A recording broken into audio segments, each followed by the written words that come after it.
Share the life to the life.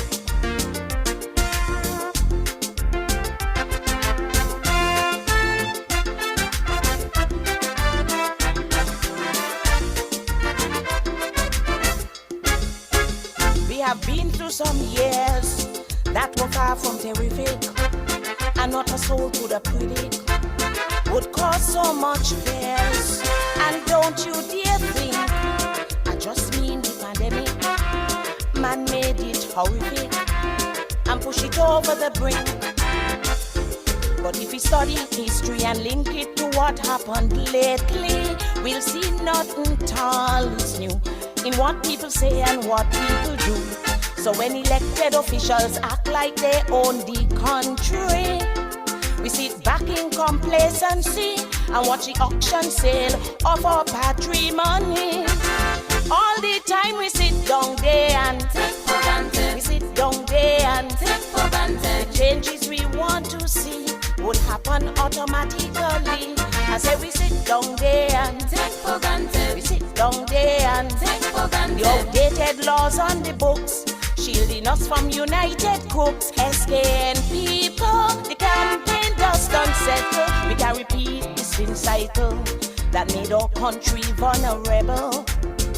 SKN people, we all have to be accountable and get rid of indifference if we want good governance.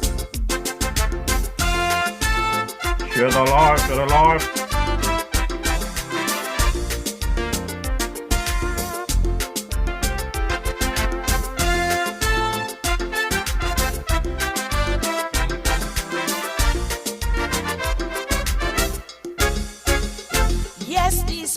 Years were very sobering and also very shocking in so many ways.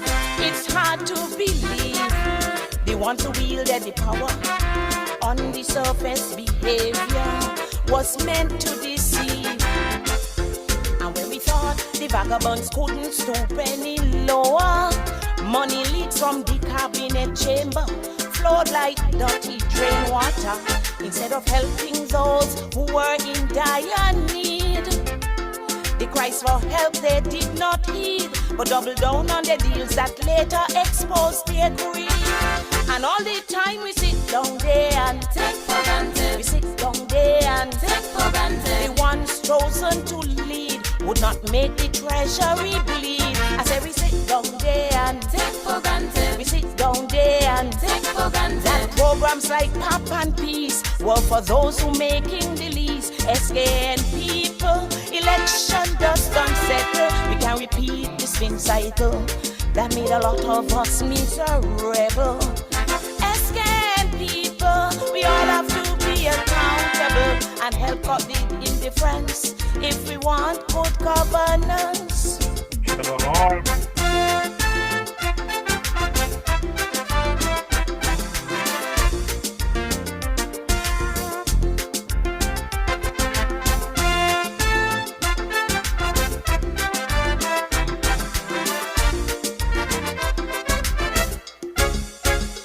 When all's said and done, everything has its season.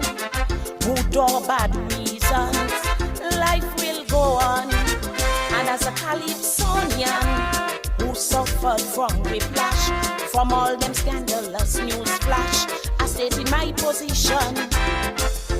And that's a simple one into the current administration. All I say now on you, so do the nation, you better be true. I for one didn't march and vote for a repetition of unwanted corruption with policies used as weapons of oppression. So you better never ever take for granted, never ever take for granted the mantle of leadership and that good governance script. I said never ever take for granted, never ever take for granted loyalty of supporters who catapulted you to power. SKN people holding you accountable to live up to the title that's being called honorable. SKN people want an end to the toxic cycle, or you'll become the them in the we get rid of anthem. Share the life, share the life.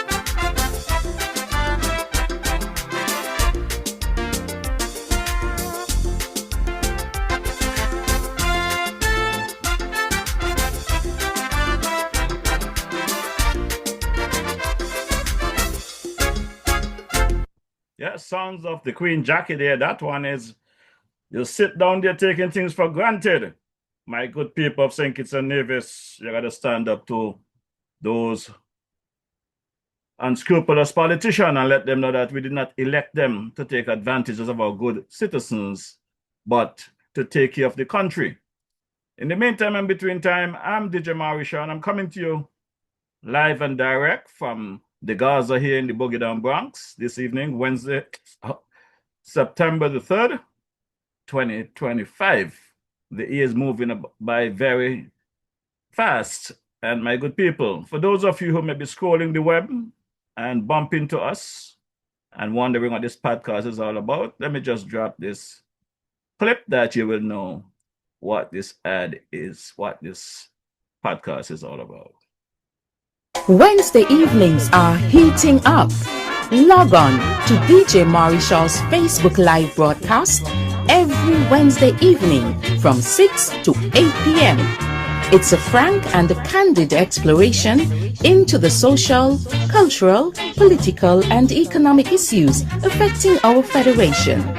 And just in case you missed it, you can also catch the broadcast on his YouTube channel, DJ Marishaw.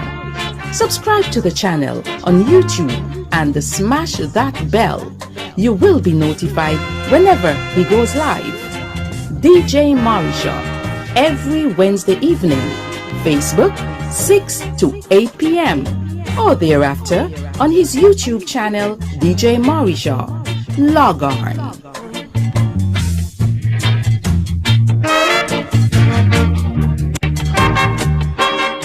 Yes, you heard it right. We're here each and every Wednesday evening from 6 to 8 p.m.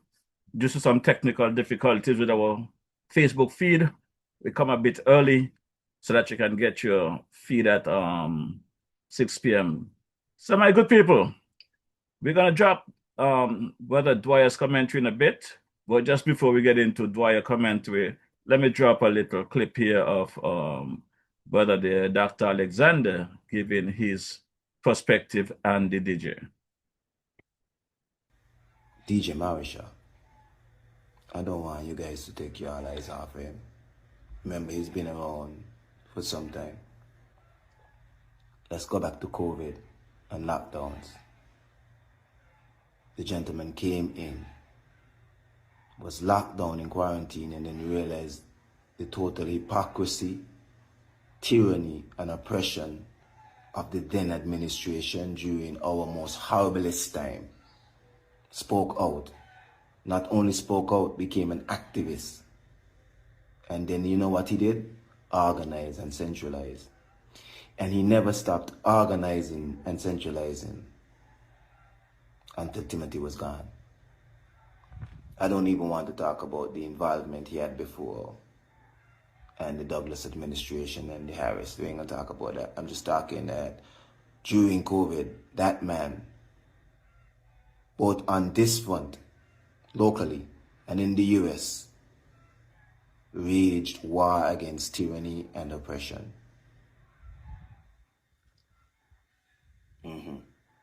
One simple man, a DJ as he calls himself. He never called himself an engineer or anything else, just a DJ, because he understands the power of voice, and not just voice, autonomous, independent, honest, transparent voice always wins in the end. So it could be persons with unlimited power and unlimited money. He somehow always becomes the David against the Goliaths. Be careful with him. Be kind to him. Watch him. Because trust me, he's going to triumph in the end again. Yes, and that's the voice of the man himself, the legend, icon, Dr. Garfield Alexander. Now, let's take a quick listen to my boy, the G.A. Dwyer Astafan commentary for today, Wednesday, September 3rd, 2024. 2025, I'm sorry. Greetings. What I'm saying to you today is not new, but I think it bears repeating. And I wish to state up front that I have no intention of being disrespectful to anybody. But I sincerely believe that what I'm going to say needs to be said. A new school year has begun, and it is a good time to reflect on the importance of education. What is education? It is the process of acquiring knowledge, of developing skills, and of building character. In today's world, it is critical for our survival, our success, and our happiness. And it is not just for children and not just for school. Now I want to emphasize the point that acquiring knowledge is important, but by itself it is not enough. Similarly, developing skills is important, but by itself it too is not enough. Nor are the two combined enough. The most important element of education has to be building of character. That is the backbone. Without it, we are in deep trouble. Indeed, the pages of history are dripping with the blood of human suffering and depravity caused by the elevation to power. Leaders whose education was dangerously incomplete, not because they did not have the knowledge, not because they did not have the skills, but because they did not have the character. And as a consequence, lots of pain and suffering has taken place and still happening in the world today. Indeed, it can be persuasively argued that although there's so much more information available to people in today's world, there nevertheless seems to be more ignorance, certainly ignorance of consequential things. We know a lot about the trivia and the nonsense that appears so plentifully on social media. But when it comes to the critical, consequential matters, all of this is available to us, and we accept very little of it. Let us look at some success stories in formal education, because those success stories, the methods they use, help to build the individual for life in the society. Japan. Japan's priority in early education is to foster character and social development, to teach children values like respect, generosity, compassion, self-control, manners, creativity, critical thinking, adaptability, cooperation, social responsibility, and so forth, mostly through group activities and collaborative classroom environments. And the system produces, at least that is the intention of the system, to produce and promote well-rounded individuals. And the system incorporates the arts, music, physical education, chess, and all of these other things that help to build a balanced, solid individual. Similar programs exist in Sweden, Norway, Denmark, Finland, New Zealand, and other countries. And the common thread among all of them is the rounded development of the child, as a member of a family, as a member of a community, and as an honorable citizen of a successful and culturally and otherwise prosperous nation. And these models have demonstrated that a more rounded, settled, and confident child is a better learner and a better citizen. And guess what? Those same countries and a few others are ranked as having the best primary education systems in the world and are also listed among the best governed countries in the world. In our country and our region, we have a common approach to education, but we're not getting it right. We are far behind those other countries. And I don't know why we're not getting it right. We don't have to reinvent the wheel. We can learn from them and adapt to suit our own realities, bearing in mind, however, that our realities must also be a global reality, because we now live in a global village, connected and interconnected by technology. But note, education is not just the responsibility of the school or the government. Instead, if it is to be successful, there has to be an active partnership among the school, the government, the home, the community, and all of the stakeholders in the community. which is the case in those countries which I mentioned for the most part. And the partners must share a common mission, with the requirement being that everybody must understand the vital importance of education in its fullest meaning, acquiring knowledge, developing skills, developing character. We are far, far, far from that. And I see little to persuade me that there is a collective appreciation of the dangerous state that we are in, far less a collective will to change it. In Japan, students are eating up the education that is being dished to them. In St. Kitts, where everything is free, students are spitting it out. They don't want it. It is free in our country. But bear in mind, let me correct that. Education is not free, Schools have to be built and maintained. Equipment and materials need to be procured. Our lovely and hard-working teachers need to be properly compensated and taken care of. So there's nothing free about it. What we and our children need to do is to appreciate the opportunity for education, to grab it by the neck and use it as our vehicle to prosperous and happy lives and to a prosperous and happy nation. In Japan, they understand that. They understand how to prioritize and prioritize your resources in the right way in favor of developing our children, ourselves, and our country, rather than just throwing away money and trying to keep up with the Joneses to validate ourselves. That doesn't work. In Singapore, the students and the parents appreciate and revere the teacher. In our country, some of us want to beat up the teacher. In South Korea, students try to cooperate, collaborate, and be compassionate towards each other. In our country, they're always fighting each other, literally. In New Zealand, the students are guided in anger management, social skills development, and so forth. In St. Kitts, they film the classroom fights, and these things become thrillers all over social media.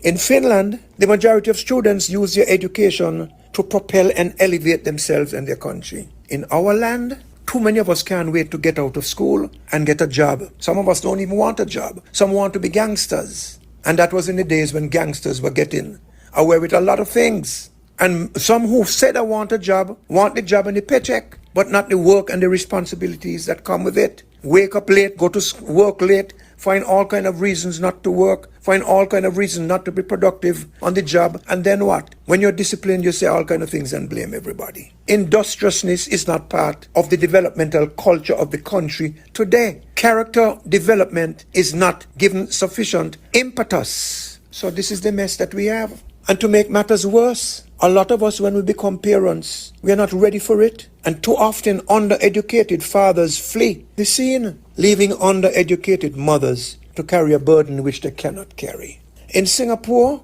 they dress modestly in public and decently. In St. Kitts, they pants down the bum for the men. And the women, when they go out in public, especially at events and juve and carnival, as little as possible, as close to nothing as possible. I don't understand it. Everything, as we say, they are part. Everything. We say that is part of our freedom of expression and part of our culture. Freedom of expression has responsibility with it. Rights have responsibilities with them. What we're seeing is not rich, flourishing culture. What we're seeing is decadence and degradation. With a proper education, infrastructure, in the schools, in all of the social entities, in the public, in the homes, we'll see a different, better direction for this country. The question is, do we want it? Did you see the performance of our Carifesto delegation in Barbados last Saturday night? The same kind of thing. The twerking, the walking up, the winding up, and as close to nudity as possible. And the saddest part about it is that the crowd loved it. This is where we are headed. Look at what they do in Africa. A lot of very suggestive dancing, but not crude. And a lot of other dancing. The expression of the person through dance can't always be based on vulgarity and crudeness. You hear the songs, the melody and the lyrics, obviously written by people to a large extent, not all, but to a large extent, who are not prepared in terms of language skills and musical creativity. Deficiencies in the education system are causing deficiencies in the expression of art and culture. And that has a knock-on social and economic effect on the country negatively. Again, poor education. We have to do something about it. If we were a properly educated nation, in terms of acquiring knowledge, developing skills and character. Let me give you some examples of the things that we wouldn't be doing. If we were a properly educated nation, knowledge acquisition, skills acquisition, and building character, do you think we would tolerate the naming of Sadler's School after a politician, given already how self-glorifying most politicians are, and in the process depriving dedicated and deserving teachers of the honor? Nothing personal against Dr. Douglas, but what happened to the teachers? Do you think we would just sit down and accept a prime minister firing a minister, as happened about 35 years ago, and to date the country has not been informed? Do you think we would tolerate that if this were a truly and properly educated nation? Do you think we would have allowed politicians to build the Southeast Peninsula Road, all through private land, enriching the already rich, and the road being paid for by the people of Irish Town, Newtown, Old Road, Sandy Point, the poor people? If we were properly educated in all aspects, we wouldn't put up with that kind of nonsense. We wouldn't elect people like that to serve us and lead us.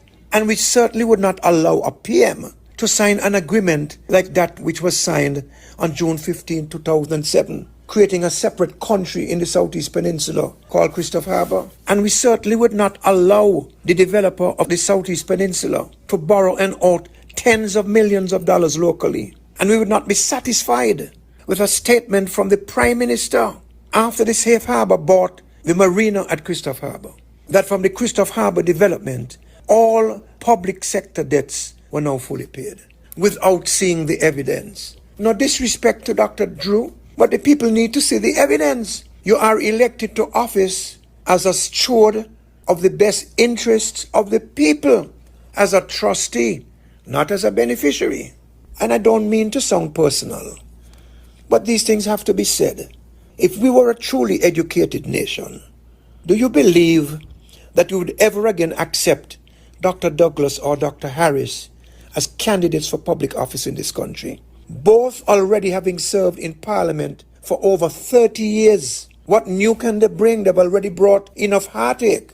And both in cabinet for over 20 years, after all of the damage that they've done to us, much of which you all don't remember. And you need to remember, otherwise you're destined to repeat and to suffer again. If we were truly an educated nation, wouldn't we realize that the integrity in public life arrangements and the freedom of information arrangements, while better than they had been before, are nowhere near satisfactory? We wouldn't put up with that. What we do, we would never, if we were a truly educated nation, swallow hook, line and sinker and place our blind trust in politicians to navigate the special sustainable zone thing without our full involvement. We need to know everything before anything can be ticked off on. What about the present efforts to block access to Salt Plains Beach? There's a sign down there right now. And earlier attempts to block Sandy Bank Beach and other beaches in the Southeast Peninsula. If we were a truly educated nation, which government would we elect to allow things like that to happen? And we would go there and put a stop to it. If we were a truly educated nation, do you think we would allow politicians to manipulate us, to divide us, and to enrich the few at the cost of the many? You think any hotel could go up on Frigate Bay Golf Course like it's happening now, and one story after another? Let me tell you folks something. We are a blessed country with enormous potential as a people. But it seems that we are also cursed by our lack of initiative, because we must recognize that major decision makers may not want us to be fully educated. And it is in our interest to be fully educated. So we have to take the bull by the horn. So the new school year has begun, as I said at the beginning. I call upon all of us to take the responsibility to improve our own education, the education of our children, and each other's education. And while the situation is difficult, I want to tell you that I have hope, and my hope emanates from something I'm going to read to you now, which is part of a message that was sent by the principal of a preschool which my granddaughter attends, called Cradles of Learning. And this is what the principal says to the parents. This year we will be focusing on building strong social and emotional foundations, encouraging creativity and fostering resiliency and respect. Through stories, songs, and hands-on activities and lots of play. Your children will learn and begin to develop skills that they need to grow into confident, kind, and progressive learners. Parents and guardians, we consider you our most important partners. Your involvement and support make a world of difference. Thank you for entrusting us with your precious little ones. This is the message of a school that understands what is happening in Japan and Singapore and Finland and South Korea and Denmark and Sweden and Norway. And this is a message from an institution which knows what it is doing. I call on all of us to follow that pattern. Thank you very much. Yeah, Brother J.A. Dwyer Astafan, thanks for that lovely commentary there. Very informative as usual. You know, I always have to bring some things to your attention, Brother Astafan, because for whatever reason, at your convenience, you can remember a whole bunch of stuff. But what is before you, it's make you blindfolded. You have on some kind of goggles looking in the direction of Douglas, Timothy. You're not seeing the Prime Minister that before you that is creating the issue that we are having right now. Douglas is gone. Timothy has been gone. Now, we have a Prime Minister in front of us that we campaign on this prison project, which seems to be diverting from Dwyer. You and I have had several conversations about that prison project. I know how you feel about that prison project, but I want to know what is the change in attitude towards that situation. I'm going to drop a clip right now in Dwyer to remind you that what the Prime Minister is speaking on here in Parliament, it is factual. The information that Prime Minister is speaking on is factual. The only thing is that what he's speaking on, it is alleged that he is the person. He was the Prime Minister that signed off and the majority of those CORs. So Dwyer, we must hold this present government accountable for the atrocities that is committed against the Federation. We have to stop trying to lead the country down some kind of slippery slope or some dark alley. Let's deal with it now. Otherwise, we're soon to wake up in this country and we're going to be able to walk around freely. You know? We're going to have to ask permission to enter St. Paul's, permission to enter McKnight, permission to enter Keon, because of how these people just taking advantage of our people. We've been speaking about the Christoph Harbor, but we're not doing enough on that. The citizens have to step up to the plate and demand answers, demands the fact, demand that the information be made public. We speak about the Kitishan Hill. We speak about many activities, many projects, but we are not demanding, we are not standing up for the country. We are all about self, what we can benefit. Dwyer, I'm calling on you, Sam Kanda and the whole gang. That was a part of that team when we say get rid of them. Because we say get rid of them to get rid of the corruption. But what we say get rid of continues and it continues on steroids. So I have a serious issue with this week after week, Dwyer. You're not hitting the nail on the head. You're bending the nail. Keep hitting the nail straight into the wood. The problem right now is this Prime Minister, his AG, and his entire cabinet. The country is in a mess. Let's take a listen to the Prime Minister presentation because this is factual. This is what we campaign against in 2022. Further, on August 18th, 2023, St. Kitts and Nevis CBI officials led by Attorney General met with UK Home Office about our new CBI regulations and practices. On October 26, 2023, our same team of officials met with US Treasury Department in Florida, along with officials from Caribbean CBI states, to discuss progress on US Caribbean Roundtable 6 agreed principles, Madam Speaker.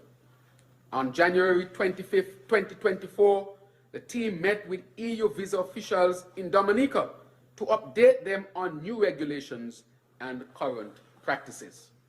Madam Speaker, we have maintained constant dialogue and engagement with our international partners.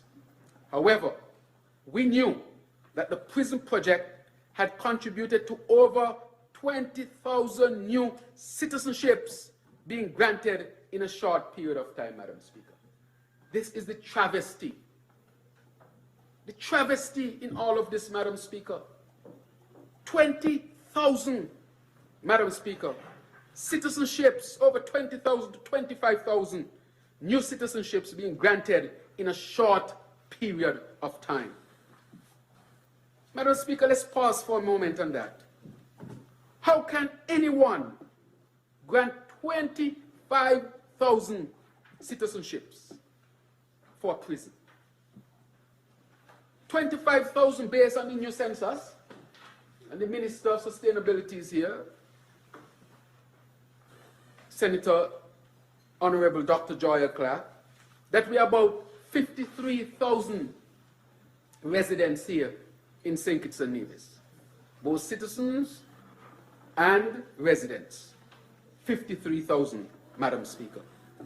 And for a prison, you give up to 25,000 new citizenships.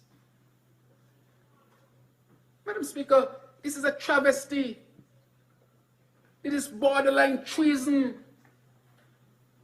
On a prison project, you have granted citizenships to up to 25,000 citizens, half of your population. Madam Speaker, if any percentage of those persons were to come here, what will happen to St. Kitts and Nevis? But nobody was thinking about St. Kitts and Nevis. People were thinking about themselves, Madam Speaker. Putting self above nation. This is a travesty. And I want history to record that I inform the people of this. Our children must know this. Our grandchildren must also know this. This cannot be hidden from the people. This is a travesty, Madam Speaker. Any leader who grants 25, 50% of your population in citizenship by investment over prison, any leader who does that, Madam Speaker, should never be able to face the people again. Madam Speaker, this hurts badly, you know. Each time I watch the number, I call the AG. AG, is this real? Is this number real? 25,000 over a prison project? In such a short period of time, committing the country to this? Committing the government to this?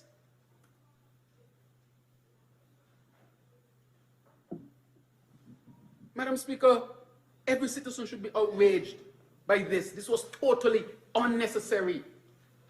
Our country should not have been subjected to this risk, Madam Speaker, with this high number of citizenships over prison. Yes, Brother G.A. Dwyer Astafan. Like I said, the Prime Minister himself said every citizen should be outraged. I support him on that call. And you should too, because you was there with campaign on this prison matter. So for the Prime Minister to get in there with his team and for whatever reason decided to carry on with this project, Dwyer, you need to call him out. Call him out on it, Dwyer Astafan. When you're going to call on Dr. Douglas and Timothy Harris to not face the country for re-election and to done with politics, in other countries, these folks would be tried for treason. This Prime Minister would be tried for treason in other countries. So I am calling on you, Dwyer, to speak to you, seem like your newfound friend, because we campaign on these things. So if it was wrong under a team unity administration, how is it going to be correct under a new Labour administration? Is the same 5,500 files? Is the same 5,500 whatever shares? Is the same 20,000+ passports. And as you're aware, Dwyer, I did not understand the dollars and cents before, but now I understand it. A prison project that costs, I understand, 40 million US dollars. Why would any government give Galaxy the amount of shares equal to over 900 million US dollars? And as I said before, 175,000 US per share. 175,000 US, multiply that by 5,500 and tell me what you get, my good people. So how is it fair to the country and the people that this kind of money is passing through our federation and the citizens can't feel it? The citizens are still squinting. And not only they continue this prison project, if you go up there and look at this project, you will understand that is a travesty, like the Prime Minister said. It is a travesty. I'm hearing some stories that we are getting into prison tourism. They are cutting some kind of deal. It is alleged that they'll be taking in prisoners like them other areas where the US are sending prisoners. And if that is the case, I have a problem with it. The size of that complex up there, there's no need for it. That complex should have been more designed for a school or hospital, using that amount of money, that amount of revenue. I have spoken to the architect on record, according to the former Prime Minister, and the architect on record said to me he never applied for any construction permit. So therefore, there is no construction permit building that structure. And if that is so, it's unfortunate that our own government is breaking the laws while harassing regular citizens who try to add on a little thing on the house, telling them they got to break it down. So when you're going to ask a little boy or a girl or a little family who trying to expand their family, add on a little room on their house, you got the building department going around telling them they have to knock it down. But you got a whole complex, in my view, of some unsafe structures going on over there in Estridge. Who is the supervisor? Who representing the government? Are these things safe? Is it a legal structure? Where's the work permit? Dwyer, you and I spoke about this. You and I sat in your office and spoke about this. You told me you're going to do your investigation and whether or not there was an approved plan. This is months ago, Dwyer. So if you're going to be a real commentarian, if that's Donald Trump word I'm using, I like it, commentarian. And Rock, Sister Rock has some nice words as well. I'm trying to borrow his dictionary. We need to be serious when we're going to be doing these podcasts. We got to be serious. We don't just come here for entertainment. We come here to deal with the facts, right? So Dwyer, I'm asking you to go back to the books. Go back and come back next week with a presentation to represent what is really taking place in our beloved federation. I don't like the idea that you're skirting around trying to give the Prime Minister a pass and his cabinet a pass. You know, a few weeks ago, and what you call it, Freedom FM, Sam and Kanda and them, and Dr. Martin and them, they was there talking about the current situation with the government. And, you know, Sam and Dr. Martin and Jamie, they had their views and the performance of the government, you know, they had their views on it. But following that broadcast, it appears as though Sam was given a dose of hush, because Sam was appointed to chair some board, I understand. And since then to now, it appears as though they're trying to do a little reverse. And the information from that program was taken down from the Freedom Wall.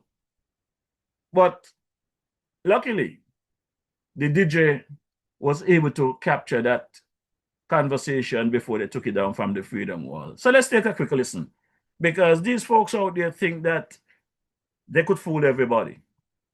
But it's only their diehard supporters who don't care about themselves. Because before you could care about a country, you got to care about yourself. You know, I have always said it, and it's in a song as well. A ship that never sailed will cannot tell you how water rough, you know, or how much water it take on, because it never sailed. And a heart that never loved cannot tell you how it feels. That when you love someone and they do things contrary to what you both agree to, how it hurts. You know, the pain, the suffering, because the country is suffering under this new Juliet Labour administration that I came and told you all is the change that we need. But when I said the change that we need, because I honestly believe that this man would have done good. But he's doing worse than Timothy, even though he told me he would never do worse than Timothy. If you don't believe me, let's take a listen to Dr. Martin, my good cousin here. I think we have a people who are paying attention.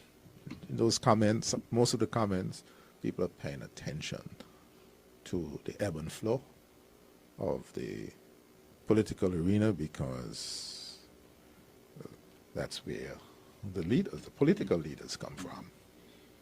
And I firmly believe, and I'm open to be challenged, that the days of the loyal section, the must win, must vote for me,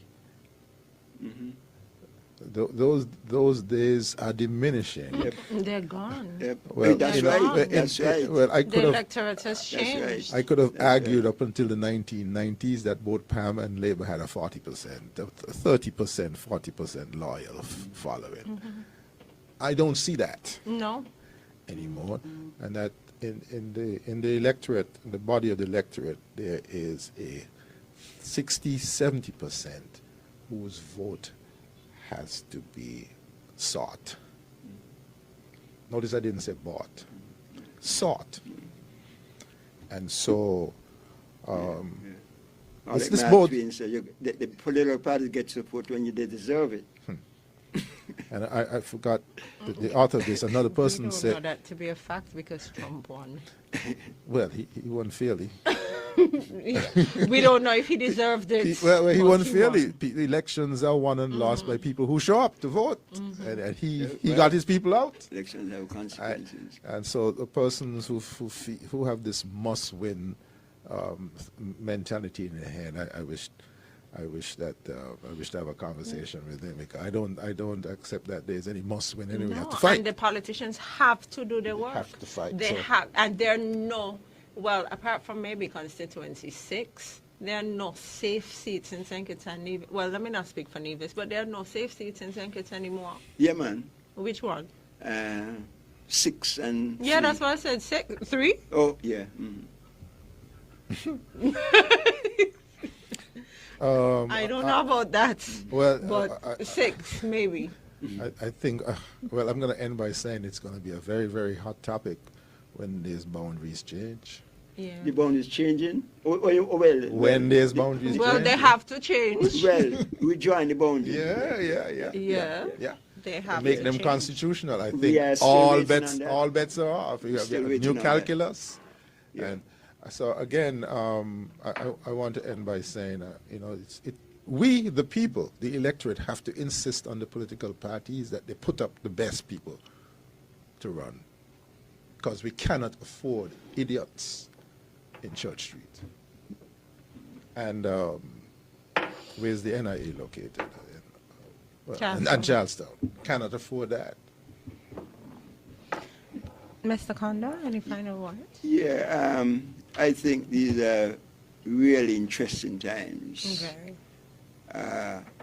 And people think, I think people don't give politics and politicians the credit and the admiration and think that is due. I say that this is something that I enjoy doing and will do it again. You would?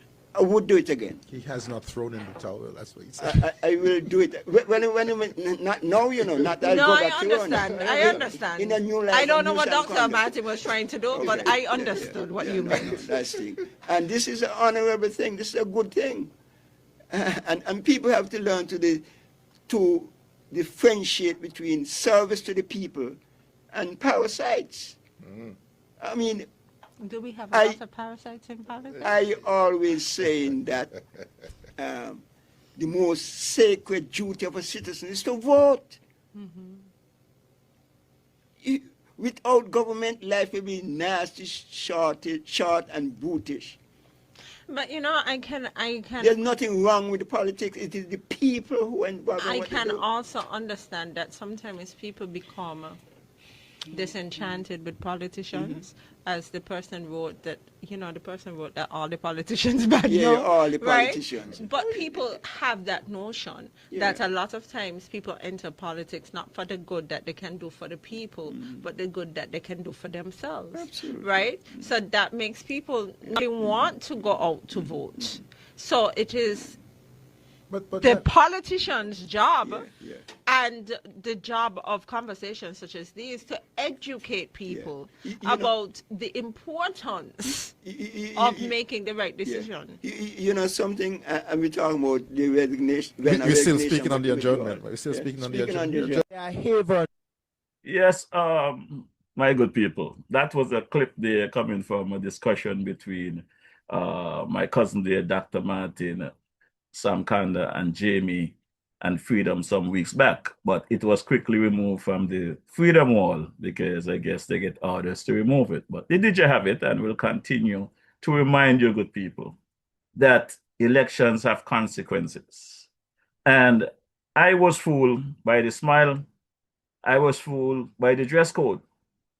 I was fooled by many things, but never again. And as many of my viewers over the years have said to me, Marisha, you know, you keep promoting and pushing these people to go to be in government offices to help the country, and they keep disappointing you. Why don't you do it yourself? Well, there is nothing that we can do when we're doing it for ourselves. We got to do what's best for country. And once the country is benefiting, then the citizens will benefit. So I took the initiative and reach out to a few good citizens, because the impression that these Labour supporters is giving me, you know, is that while campaigning in 22, we campaign on getting rid of the corruption and bring a better day, a better way for St. Kitts Nevis and his people. That is what we campaign on. Good governance agenda, freedom of information, integrity in public life, and this kind of good stuff. That is the things they went into parliament and passed. But they're not living up to them. You know, so when they're gonna tell me that now the tide have changed, there is a Labour government, that politics, the system is corrupt, you cannot change it. But I am of the view that as corrupt as politics may be, there are still some good citizens, whether home in our beloved federation or overseas. Because I always say, you know, I think there's more Kittitian and division living abroad than living in the island of St. Kitts Nevis. And the time is ripe for us to take back our country. The time is ripe for us to get rid of these snakes. These imposters that come in their suits calling themselves politicians, go up in church and the pulpit and clap and pray. Try to make sure that our citizens are as hungry and needy as possible. So when they give them a little reprieve, whether it's a $250 or a little barbecue, they feel appreciative that they receive something when they deserve very much more than that. But that is when you put people in that kind of frame of mind. If you have not eaten for an entire week, whatever little you get, whether it's a glass of water or a tin of sardine, your stomach will appreciate it. This is what they do to the people. And I'm trying to educate and bring awareness to our people that we are better than that. This is not what people come in trying to tell me. So what I'm seeing for myself. I'm seeing it for myself, my good people. So as a result of that, I spoke with a few good citizens on both islands, St. Kitts Nevis, and asked them about running independently. And even that, some of them are skeptical about it because they feel that election is some 2 years out and they may be victimized or their families may be victimized to get on the campaign trail at the moment. So I tell them, don't worry about that, we'll deal with that in due course. So with agreement, we went ahead and registered the Citizens Empowerment Coalition, which a couple of good, fine gentlemen and women in St. Kitts and Nevis have decided to put their hat in the ring at the appropriate time to try and rescue the Federation from these criminals, these cults. These parties are cults. I call them cults because they got their definition. No matter what they campaign on in the public, when they get into that cabinet or into those meetings, the people and the country don't mean nothing to them. It's what's for them and their close friends. The average citizen get knockabout. I can tell you that. And if you all don't understand that, I think you should speak to Reggie Well Francis, because I had an interview with him a couple Sundays back. And this is one of the individuals that I approached in 22 about what was taking place in the Federation. And at the time, he really didn't have any interest in the politics. And I understood in the end what he was saying, that he got a business to run, he got workers, he understands the victimization that government deal with in the Federation and stuff like that. So he tried to stay away from the politics, but he now become a victim. What he was running from in 22 is what he became today by the same government that I believe he support. Just as I support them, I think he support them as well.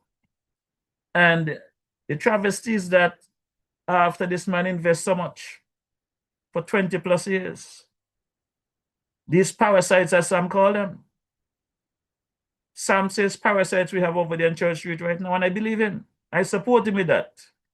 Because what they're doing to their local citizens, it's really far from amazing. And my good people, the conversation I am hearing amongst our citizens about foreigners coming into our country and Indians and Asian and whatever, the DJ don't support those conversations. And why the DJ don't support those conversations is simple. These people did not just get up from whatever country they was and came into St. Kitts and tried to take over anything. Just as the DJ, amongst many other citizens, left the Federation of St. Kitts Nevis for other lands to try and find a better life, a better opportunity, I think is the same as these individuals that came into our Federation, was given the opportunity by our ministers of government. Whether it was wrong or right, they didn't come on their own. They was invited in. Some may have came in and tried to seek in, opportunities, and they got the opportunity. So the people to be jumping on is not these folks who are trying to make life and trying to protect their investment. The people that we need to deal with is those people sitting in parliament. Had they done things the right way under the right structures, the locals would not be getting the dirty end of the stick, as we call it. So we got to deal with these politicians, not these investors that came in and invested their money. Because if you, I've used this analogy before because I see it happen. If you go and spend your money in a business, you expect to get what you're paying for, Just the same, these investors was promised whatever to come into the country and they expect to get it because it was promised to them. I was in Kentucky one afternoon and this young lady, apparently, according to her, she ordered breasts and they give her a tie, and the lady went with some racket tearing up the place in there. She didn't ask for no effing dish and she want breasts, and And there was no need for all of that. Or she had to say, I didn't get my order correct. I got it many times and I don't get my order correct and I give it back to them and they fix it. But I am just saying, while we're going to complain about a chicken breast in Kentucky, or a Vienna sausage, a tin of Vienna sausage with one missing or one less, or a tin of sardine with one less, while we're going to complain about these minor things in St. Kitts Nevis, these investors come in, they're spending millions. The problem is many of our ministers of government get their kickback before the investor even starts spending money or developing their business. So when the time comes and they put pressure on these politicians that, listen, this was the deal. This was the deal, so now I need what we agree to. You know, I'm going to drop a couple of clips in a bit. But I am trying to jump from point to point that we could understand, because I realize our people in St. Kitts Nevis, the propaganda is more important than the facts to them. And I'm not into no propaganda, because I realize that's this government of the day. During the campaign in 2022, I found out that they were propagandists. They got a very structural propaganda machinery. They use it on Sam Kanda and Dwyer, which I had to help save those guys' life back in 22 because they didn't want nothing to do with them. They called them all kind of things because they went with Timothy. They wanted Sam and Dwyer head. And this same podcast here, Sam and Dwyer appear weekly and nightly, and we gain some sense of respect.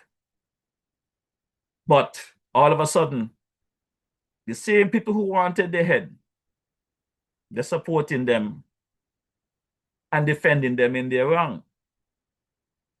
The time gonna come where I can assure you, they're gonna come back after you guys again, you know, Sam. Because I know you have a good heart. I know Dwyer has a good heart as well. And they're gonna come back at you all because at some point in time, at your guys' age, you're gonna realize that wrong and right is more important than your pocket. Wrong and right is more important than your bank accounts. Wrong and right gonna be more important than your big house. Wrong and right will be aligned with your health. Many people, is when they reach on their deathbed, they realize what they have done in their life. The things I'm speaking about now is about the country, the people in the country who will not be able to jump on a plane and run out like many of us to get health care. Those are the things I am speaking about. People like Sam and Dwyer and them now, they're still going. They could jump on a plane and leave. But when sickness holds some of you, the plane would not be able to save you because the doctor will tell you if you fly, it could cost you your life. So you might have to very well get stuck right in our beloved Federation in that JNF and that Alexandra and that Mary Charles and that Paxson, and pray that God have forgiveness for you guys and let you live to see another day. You guys have to stop, look at the money. Stop, look at your citizens who worth and who does not worth. The Prime Minister campaigned that if he was elected on his first day into office, anyone that needs money to travel abroad to get health care, he will go into the treasury and ensure that they get what they need. There will be no more sponsor sheets going around. Well, my boy Banky over there in Navy sent me something. And several other people sent me some stuff. There's sponsor sheet and GoFundMe going around. Where's the Prime Minister to step up, as he said, to help these citizens? You know, I had a little experience a couple weeks back in St. Paul's. And it's funny, I came out my bunker to go and get some tomatoes. And soon as I came out, there was a group of people standing over someone up by the railroad there with the scenic railway pass. And I went up there to see what was happening. He was a young man, flat on his back, foaming. And I decided to wait with them until the ambulance came. Turned out that he might have been just drunk and in this hot sun for a while. So the end result of that, I don't think the ambulance took him to the hospital. They took him to his house because it's a regular thing for him. So when I went to a couple of the shops in the village there to get the tomatoes, one particular shop I went to, there was a young lady sitting at the counter and an elder lady leaning on her shoulder. And without even thinking about what I went to get, I tried to conversate with the young lady because she leaning on the young lady's shoulder. And you could see her eyes. You could see that she's shaking. All of the result of someone that need health care. And I tried to get a conversation going, but I was not getting a good response. And I continued to speak to the little girl who turned out to be the older lady's daughter. And I asked certain questions. And she's telling me that she came in and she's not feeling well and she feel weak and whatever the case might be. And I said to her, I said, young lady, I do not know if you all realize these days that every time you look around, there's some young person dying because we're not taking care of ourselves and we're not paying attention to the signs when we get them. I said, would you like me to take you to Sandy Point by the Paxton Hospital? And she nodded her head and she said no. I said, well, okay, if you don't want to go to Sandy Point and you think you're going to be okay, just stand up, let me see how you are. Just stand up. And she told me she cannot stand up. And the reality is that the young lady could not even stand up on her own. That is how weak she was. So I asked her daughter to help her to stand up. And when her daughter get her up on her feet and realized that she could not even walk properly, I then intervened and walk her out of the shop. Now I did not give her a choice anymore whether or not she wanted to go to the Paxton. I directed her to my vehicle and put her in the front with the assistance of another young man, and we took her to Paxton Hospital. And I waited there until the nurses was able to get her into a bed. And once she was secure with the nurses, I left. And I have checked on that shop several days, even before I left the Federation, and for over 2 weeks. I still have not seen the young lady. The last thing I was told is that she was supposed to come back to work last Monday, but I was not in the Federation. She spent over a week in the hospital. Whatever health issue she have, I don't think it is my business ethically to put it out here and social media. But what I can say, hadn't I took the initiative to take that young lady to Paxton Hospital, that may have very well been another citizen loss in our beloved Federation. Because to spend over a week in the hospital dealing with those issues and then had to be home for another week or two, which means that she was in dire need of some health care. So my good people, I say all of that to say this. We have to put the politics aside and pay more attention to the needs of our citizens. The politicians, they are not playing almost every day, several times a week. They don't really have time on the ground to see the struggling of the citizens. I go to the villages, I go to the neighborhoods, I go to the domino games, I sit at the domino tables, I listen to the stories, I go to the various restaurants, I listen to the complaints, I go to the small businesses. The problem here is that people complain, but they don't want a name called. They have an issue, but they don't want a name called, so they're going to die quietly. And that is what's going to happen in St. Kitts Nevis, and that is what's been happening. people die quietly because they're afraid of a government that they elect to protect them, to save them. They are afraid to speak. Well, my good people, this DJ ain't afraid to speak, you know. And whenever the time is ripe and the good Lord, the Almighty decide, well, Marisha, I think you have spoken enough. So we're gonna shut you down. I understand. But in the meantime and between time, I'm gonna do my thing. So my good people, I have said a mouthful in that regard.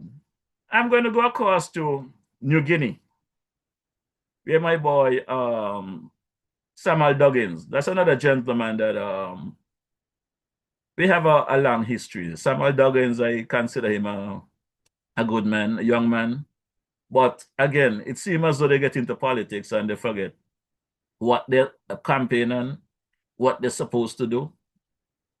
But it seems as though Samuel Duggins campaign on something that he followed through on, but I didn't realize that his plans was to affect one of our locals in his plan. So let's take a listen to this clip and hear what Brother Samuel Duggins have to tell us about his plan for a pier in New Guinea. And I told you in half a tree about the pier that we are looking to bring to New Guinea. I told you about the commercial dock we are looking at for New Guinea. And I want to tell you that the developers have told me that they are primed and ready for this pier. And we now have the right tools, the right backing, and I am pleased to tell you that within the next year or less, you will have boats docking at the pier in New Guinea, ready to serve the people of our constituencies. Small cruise ships will be docking at New Guinea. Cargo ports will be docking at New Guinea, and we will expand this.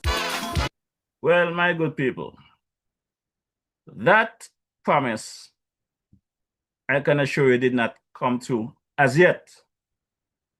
But they are well on their way with that plan. Let's hear Samuel Duggins in a recent clip at a press conference.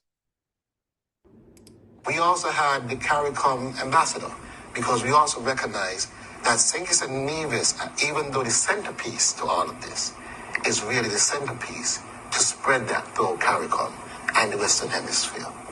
We had the head of the Chamber of Industry and Commerce, because we also recognize that the business development must take center stage, and the Chamber of Commerce was represented there as well.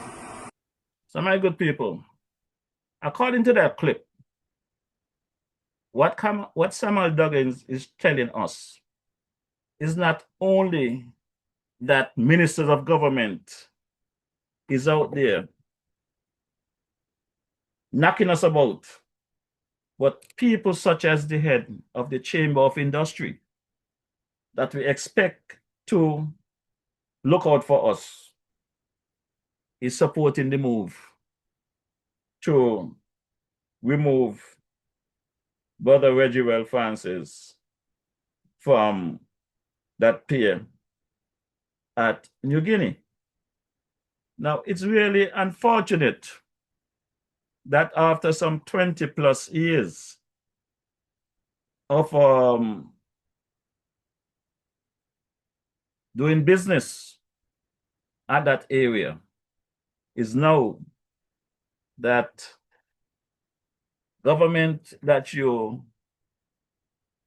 supported is ready to sell out our people. Because according to another newscast, I understand that some agreement was signed, I think it's in St. Vincent or St. Lucia, in the presence of the Prime Minister, with this investor from Nigeria, or this company, to construct that marina down there.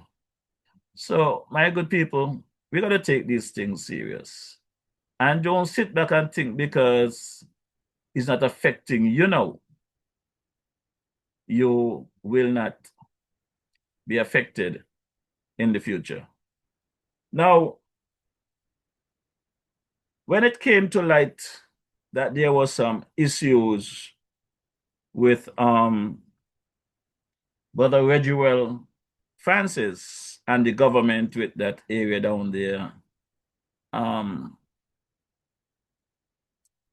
in New Guinea, I reached out to Brother Francis, Reginald Francis, like I said, a couple Sundays back, and we had a very interesting conversation here on this podcast. And he gave some information. And like I always do when I'm going to interview anyone, I always ask him to provide me with any documentation to support their claims and stuff like that, which was provided to me by Mr. Francis. As a matter of fact, my good people, Mark Brandt just say he got a grip. I have several grip, but you see my grip, I had to break it down because it's so many information that I have in the various drives and paperwork all over the place. I like to not have them close by when I'm speaking, that I could refer to them if I have to. But following Mr. Francis speaking here to me, apparently some clips was cut by various parties in St. Kitts and used those clips to their benefit. I heard some clips going around, went viral. One was about the government owing Regiwell money.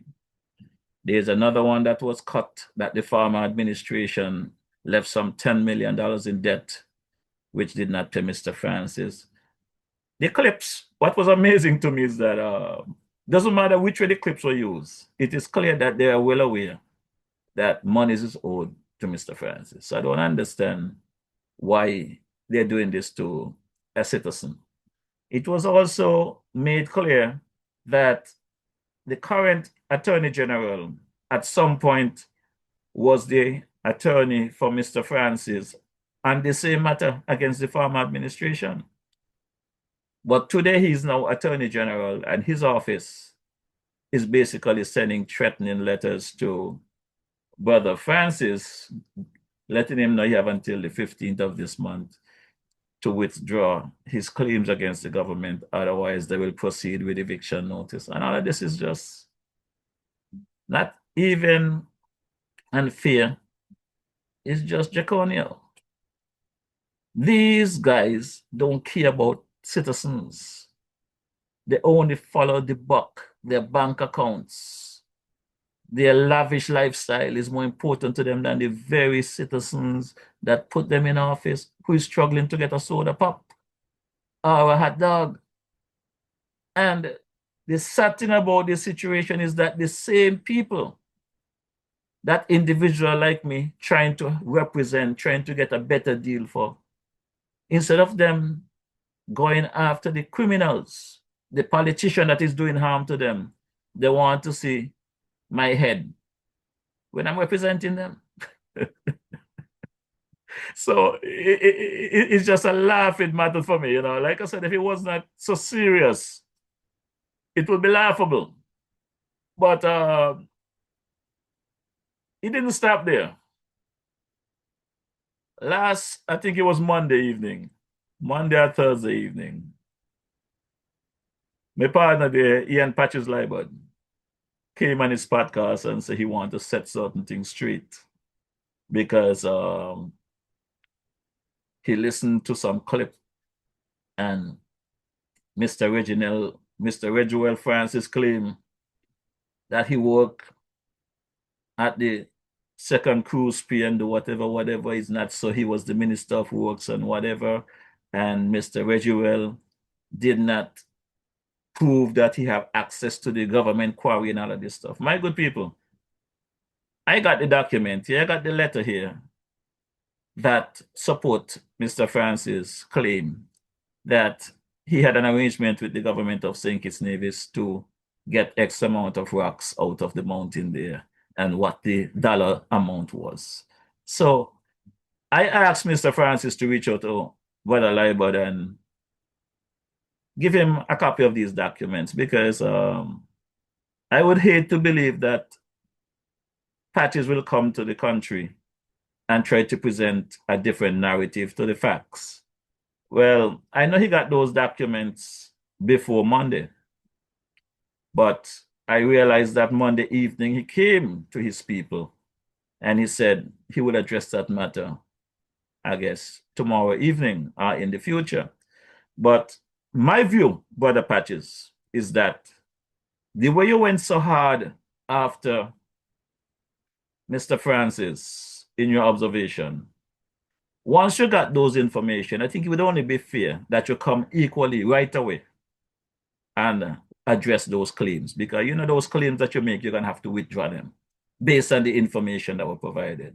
So instead of prolonging the matter, just face the facts that you misled the country with the information you provided. The documents and stuff you provided is what you wanted to provide, but the other information is there as well.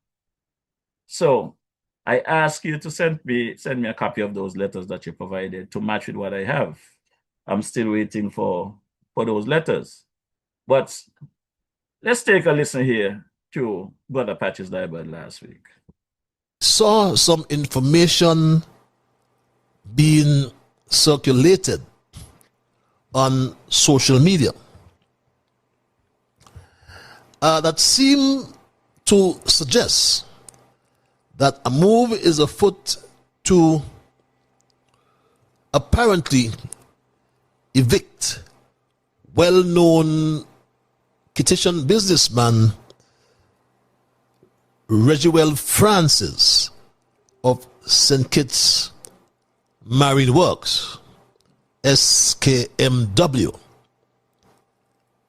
from a 25 or 26 acre plot of land, I think it is, over there at New Guinea. And if memory serves me well, a plot of land that he has occupied for now 25 or 26 years. And that's a long time. The company has facilitated many repair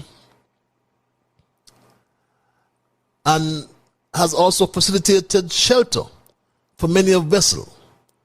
Ironically, his customers include the St. Kitts Navy's Coast Guard, the Customs, and the customs vessels and the Coast Guard has been in that yard for almost time immemorial, my Straight Talk family. And what I don't seem to understand is that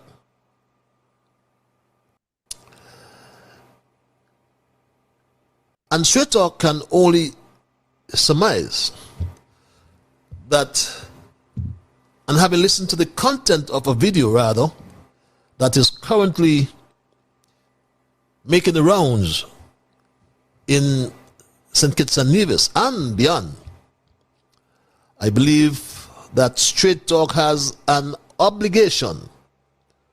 Straight Talk has an obligation to clarify and correct the records.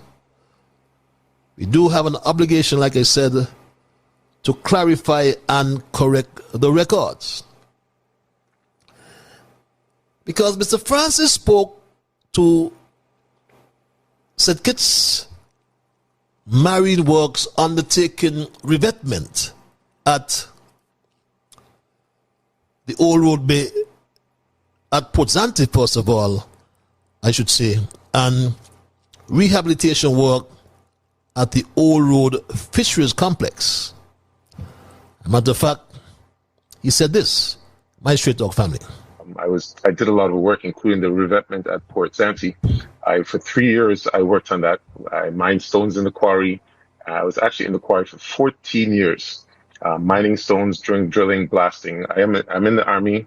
I'm explosives. I won't say expert. I deal with explosives. So I was able to mine the rocks and get the rocks where other people could not get the rocks. So we did Port Zante. We further went on to build the Old Road Fisheries, Now, during the old road fisheries, it was supposed to be a 5-month contract for $6.2 million. But the reason why it was expensive because the rocks were over 10 tons, in most cases 20 tons, and they had to be placed like 20 to 30 feet out at sea in the seabed. Obviously, a little backhoe can't do that, so I was required to acquire a very large excavator. Luckily, I had that equipment. I was able to use it, and those are the tools of my trade, being in the quarry for that time. So the project was supposed to be 5 months. The government was supposed to supply the stones. The government of the day did not supply the stones. They instead of 5 months, it took them 36 months. Now, during that time, I tried to take my machines out because I had a job offer in Dominica, which was a very lucrative job offer, but I was not allowed to take my machine out because of the contract. I guess the government was afraid of how it would look. If the work slowed down and the machine was taken out, it looked like, oh, that's another government project failed. Well, my Straight Talk family, the opposition, I said the opposition, the government, they act like opposition sometimes, yes, have used their mouthpiece to spread rumors. And you heard Mr. Francis talking about projects failing. Well, under Team Unity, projects never failed. And this is not being boasting. The 5 years of Team Unity that I was there, I can speak to that time. We implemented so many projects, never ever seen in St. Kitts and Nevis. But Straight Talk can only surmise that this broad, inclusive statement was deliberately made for obvious reasons. And as one who always put country above party, it is very hard for me to ignore this proposition. So for the sake of the accuracy of the records, therefore, St. Kitts Marine Works did absolutely no revetment work at Port Zante during my tenure as Minister of Public Infrastructure from 2015 to 2020. None. As a matter of fact, for those who peddle the nonsense, St. Kitts Marine Works had absolutely nothing to do with the construction of Pier 2 at Port Zante, or to put it more clearly, SCASPA, the St. Christopher Air and Support Authority, under my watch, had no contract with St. Kitts Marine Works related to the construction of Pier 2, or as most people say, the second cruise pier. The records would reflect, however, that the company named Cavaro Limited was initially contracted in 2002. Hear me. Cavaro Limited was initially contracted in 2002 by the St. Kitts Nevis Labour Government or Administration to do the revetment at Port Zante, but never completed the works.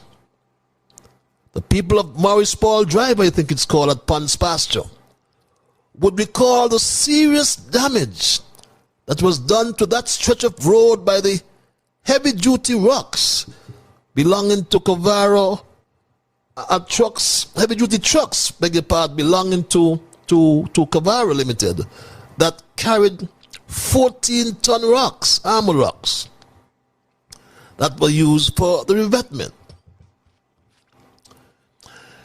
Now, Reverend Francis in 2015 presented a case to the ministry claiming that he was granted permission by Earl Asim Walters Martin to mine rock in the government quarry. You heard him say he was there for 14 years. But Reggie never provided the relevant documentation to support his claim, the authority, as we would say, given to him to mine those rocks. To reiterate the facts, Reginald Francis had absolutely nothing to do again with Pier 2 at Port Zante. Scasper never entered into a contract with St. Kitts Marine Works regarding Pier 2 at Port Zante. But with respect to the Old Road Fisheries Complex project, there were no issues with that project, as the pertinent documents would confirm that it was 100% complete by the Stray Dog family. Mr. Francis collected his retention without hesitation, and as far as I can recall, and the records reflect that, as far as I can confirm, I should say, without any controversy whatsoever. And we have provided the evidence for your perusal, my Stray Dog family. There is the evidence for your perusal, and it is very clear. The government of St. Kitts and Nevis, attention, George Gilbert was Director of Public Works. Dear Sir, and the caption, Fisheries Complex Old Road Reconstruction of Breakwater. Certificate Recommendation Number 10, Retention Release. And you hold that retention monies so for a period of time to indemnify the customer, yes, the client, against any defects. And it reads, my Stray Dog family, read with me. We hereby submit payment recommendation number 10 in the amount of $263,358.74 in favor of St. Kitts Marine Works based on the attached claim submitted. And the claim is attached and copied to Reggie Francis as well. And you can glean from the claim on the right side of your screen that the retention was released, the balances there, and no balance was there, matter of fact. So it tells you that this was a final claim and there was no issue whatsoever. And I think it is important for me to make that point so we can have the records reflecting accuracy and truth. And this information is part of the files of the Ministry of Public Infrastructure. It is, however, very unfortunate, I will add, though, that this long saga has now turned in what seems like a calculated effort to evict Mr. Francis from the property that he has occupied for 25 or 26 years. And after he had received permission in principle to embark upon a development of a port in that very area. I must confess, my Stray Dog family, that I had my own reservations. And although I had my own reservations, I was part of the collective decision, meaning the cabinet decision that was approved. And I must also add that it is painful, somewhat painful, to now witness the displacement of St. Kitts Marine Works by this Nigerian company, which speak volumes to the kind of government that is currently running the affairs of our beloved country. Who will believe, my Stray Dog family, that this Nigerian company has moved in or is about to move in and displace St. Kitts Marine Works. Reginald Francis spoke about an eviction letter if certain claims are not dropped. But the dice has rolled. You can glean from your screens that Samuel Duggins, what role is he playing? Not the way he's now in port business, but he's traveled thousands of miles by private jet. Thousands of miles, my straight family, by private jet to seal the deal. And you can glean from your monitor one more time that this deal is sealed as this Nigerian company has received some $40 million US, according to this information, to construct a deep water port in St. Kitts at the same location where that is now being occupied by St. Kitts Marine Works. I can only empathize, my Straight Dog family. I can only empathize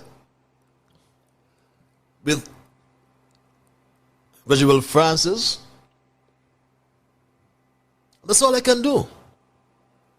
But Straight Dog, my Straight Dog family, I thought I had to bring some clarification to this matter. But going forward, that is left to the party that Reginald Francis supports, and I could feel it. My grandmother had a way of saying, when your own lice bite you, it bites you very hard. I remember when... My good people, so that clip was of my good friend here, brother Ian Patches Libert, making some claims on his podcast following my interview with Mr. Francis. But for the record, and I'll give brother Patches Libert the chance to make his adjustments. But for the record, Patches made claim that Mr. Reginald Francis did absolutely no work and paid to. I have the document to prove that Mr. Francis did a great deal of work as a subcontractor and paid to. Brother Patches have this documentation, so I would hope that he make corrections to his statements. And he said that Mr. Francis made claim to having access to the quarry, to mine stones, and never provided any supporting documents. I have in my possession a letter dated November 27, 2006, giving Mr. Francis permission to operate getting those stones from the quarry. Thirdly, Mr. Patches provided some documentation claiming that the old road pier, there was no issues there, and Mr. Francis received his retention monies and everything was good. Mr. Francis never said that the old road pier didn't complete. He said that the pier went 36 months over the period. Instead of 6 months or whatever period, it went 36 months over. But the job was completed. That is what Mr. Francis said. So to come and trying to attack Mr. Francis for whatever reason, I don't think it's is in good spirit, Brother Patches. Let's deal with the issue, because now I take up some 20, 25, if not 30 minutes responding to you on this matter when I should be dealing with the government of the day. But I don't want us to just listen to podcasts such as mine and any other and don't double check and triple check and make sure that you're getting the facts. Because what I bring here, my good people, is the facts that I can get it, I always try to double check, triple check my information before I come to you on a Wednesday evening so that I can stand up and say, yes, this is what took place, this is what the situation is, and move forward. I am not here to change minds. I'm not here to try to convince anyone to leave their party. So when people are going to say, I is a PAM, I is a Labour, I is a CCM, I is a NRP, I don't have a problem with all of that. All I want to know, if any of those things can put food on your table, can take care of your kids, can pay your mortgage, can pay your car loans, and can generate something for the country. Any one of those things. I is a PAM, I is a Labour, I is a CCM, I is a NRP. Tell me if any of those things can benefit the country and the people. You need people of good character to run the country. And so far, what we are seeing is not the answer. I supported some because in speaking with them, I thought that they got it. Many people in various positions right now. I campaigned for them to get into those positions because basically we was on the same page, knowing what need to be done. But unfortunately, those people get there and is nothing changed. If anything, if something changes for the worse. And my good people, that is not good. It is not good governance. It's not freedom of information. And at the end of the day, we got to think and think hard. Is it fair for some people to have all of these millions in their account overseas while the local citizens there cannot afford to send their kids to school? There was a parent that sent something. I don't know which social media page it was, but there was a matter that some parent was trying to get some social help from government. And in order to get that help, they've been asking to put on that piece of paper how much underwear the student have. Could you believe that? How much underwear a student have to determine whether or not they need help? How much underwear these ministers of government have? How much tailor-made suits these ministers of government have where the government is paying, taxpayers paying for their dry cleaning? They get 33% raise, they got a heavy salary, but is the taxpayers paying for their electricity, paying for the accommodation, paying for them jump on a plane night and day? But a family that is in need, who needs some assistance, some social help, you got to tell them how much underwear your kids have. Recently, I was engaged in a conversation, not that I wanted to be in the conversation, but someone chose to challenge me at a business place. And I eventually left and told them that that conversation I really did not want to have, because what they're trying to convince me about, I know better. And for some people, no matter we try to show them that the battery in the flashlight is dead, there's no light gonna come on, they cannot understand it. They're still seeing a light even though the battery is dead. And there was an individual there trying to convince the DJ that they have a kid that went off to university, and this kid have a bank account, don't even have $500 in it. How this kid is limited with cash. Just last week, I received a phone call that this same kid is seen at a university flashing his bank account on his phone, bragging, showing how much thousands of dollars he have in the account. This same kid, after 2 years, 2 weeks, 2 weeks of starting university, is driving a Land Rover. I understand the unfortunate situation that Land Rover got stolen. I hope that they find it back, and I hope that this kid is okay and no one tried to hurt this kid. I say this, my good people of St. Kitts and Nevis. They can fool who they think they can fool. But this DJ, eyes are wide open. I'm seeing clear. I know the labor rights at this moment, the PAMites, the NRPs, the CCMs, they're walking around with their eyes wide open shut.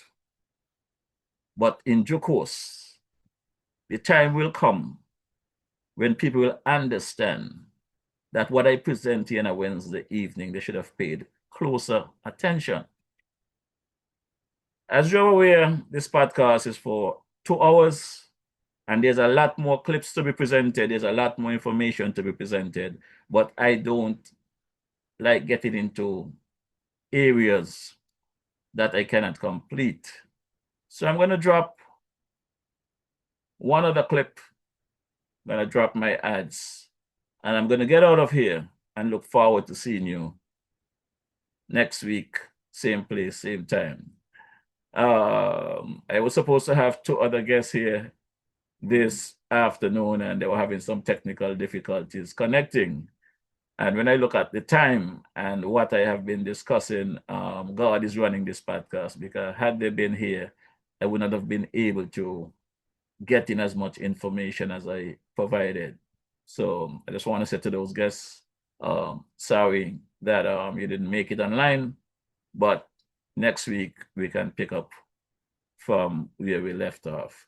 So let me drop this clip here. This one is a conversation by Brother Sam Kanda again, giving his views on the peace program. Saying what Sean and Pam saying. Sean and Pam, they have no moral authority to speak on this issue. There have been total failures, absolute failure. You cannot solve the crime problem like they were trying to do by spending money. They have corrupted the system. What we're going to get is more crime as a result of that. We cannot let a group hold the country to ransom, and we cannot pay them to do that. You don't reward people for bad behavior. People get punished for bad behavior. And that's what you have to do. So, I mean, the last government, Team Unity, Sean, and then they made a mess. They corrupted the thing. In fact, we were on the way to solving the problem before Team Unity and Tim and Sean and them intervened, you know. Because the guys themselves were getting together. That's well known. That this wasn't serving anybody well, nobody. Neither the victims, nor the perpetrators, nor anybody. And the guys were coming around to look and say, let's get a problem. Let's and the this thing problem. is, right, that point that you're making, that the guys were coming together to solve this problem. My thing is, we need to do an well, not we, but there needs to be an investigation as to who is involved in these things. Exactly. And because we don't know. Involved in what? In the crimes that are happening. Because some of these people. But you and Jamie, that is exactly. No, I'm not meaning. I don't mean like that. Jamie. I'm saying that the guys were getting together, right, to fix the problem among themselves. Yeah. Are these guys who are getting together the ones who are involved in the present situation? But Jamie, that is precisely what the government, the present government was trying. The government laid out a whole program. The elevates. Well, I don't know. I'm not talking about the name. I'm talking about what they said they were going to do. In fact, they had a thing about the parliamentary oversight of the program. Not to run it from the development bank under Len Harris. An audit, what you're speaking about, an audit of the program to allay the fears of corruption, to develop a criteria for entry and exit from the program, to integrate the program with the existing programs of STEP and PAP and entrepreneurial programs to achieve genuine reintegration into mainstream life, to dismantle the gangs. You know, it's saying that them guys coming together. That was to dismantle and not come together to solve any problem. And not only that, but provide mentorship for the younger ones who are in schools, because we do know that there is a serious gang problem within our school That is it, system. Jamie. It was all laid out. It was printed. It was published. Applied psychoanalysis to determine the root cause of the deviant behavior. Have what is it, a truth and reconciliation process to include surviving victims, documentation so that they will be able to access and address such situation on a continuous basis. The government put a whole program. What they're gonna do, how they're gonna do it. But this is and I hear all of you say there, but sometimes the issue is implementation. Exactly. I mean, how are you going to implement these things? And Jeremy, you made a point. The people who are the stakeholders of the peace, you need to engage them. You need to sit down with them. They're still relevant. You need to know, sit down and ask them, well, what is happening? Because what I'm saying, I understand people are still being paid. My thing is, if you're getting paid, it means then that there should be peace. You can't pay nobody for peace. No, I'm saying, this is what I'm saying. I'm saying if they are getting paid, it means then that there should be peace. And if there is no peace, then you should not be getting paid. It's simple. If the former administration came up with a situation that was, to me, just to fix it at the time, that is not sustainable, never been sustainable, but they came up with something. They have now acculturated some of these guys in a way of thinking that money is the savior. Money is the savior. How you are now going to tell them why this is not the savior? No, the money is not the savior. It's more than the money. Is how you now going to become productive, a productive son of the soil or daughter of the soil, and feel good about yourself. I mean, you could get a job like everybody else, work like everybody else, earn like everyone else, and still feel good about yourself. To sit down and just have people give you free money, to me that is destructive. Counterproductive, destructive. And so, but we have to convince them of that, because the former administration led by Timothy Harris would have now inculcated that in them, that give you money and you're all right. Listening to this conversation with Sam Biglis and Jamie, I just have to really say these folks really got some real heart, some real balls. This same situation where they claim that individuals been paid not to commit crime, they call it the peace program. I can recall Douglas in the opposition bring up this matter in the House of Assembly, National Assembly. And Timothy Harris, who was then the Prime Minister, denied anything like that and demand of the Speaker that Douglas retract his statement. And Douglas, his usual tirade, went off. But I think eventually he did retract his statement. Sam Kanda was the ambassador to the United Nations on the Team Unity while Timothy was Prime Minister. I brought this matter up with Sam. Sam had nothing to say. No tongue to talk about it. But government change, and Sam can speak out loud. He knows a lot about it. So my thing is that I don't understand why these guys, be honest with yourself. If you guys know you got memory lapse, then don't speak, because the DJ is here listening. The DJ eyes are wide open. They're not shut. They're wide open. And I can recall, Sam, that you and I had this conversation. And to everything I spoke to you about while you was ambassador to the United Nations, you was dumb as a bat. You didn't have nothing to say. But all of a sudden, you can speak out loud. Even Prime Minister Joe, he campaigned on the peace program as a corrupt program. He then turned around and claimed he changed it to elevate. I hear all kind of story about it. I interviewed his PS here and the gentleman who run the piece for some time. And there's recent conversation where someone sent a voice note saying that they have been charged to stay on the program and stuff like that. Even the leader of the now PAM party, Miss Natasha Gray, got into the mix, and the Prime Minister have some things to say. So let's take a quick listen. The member from number 7 has also said it.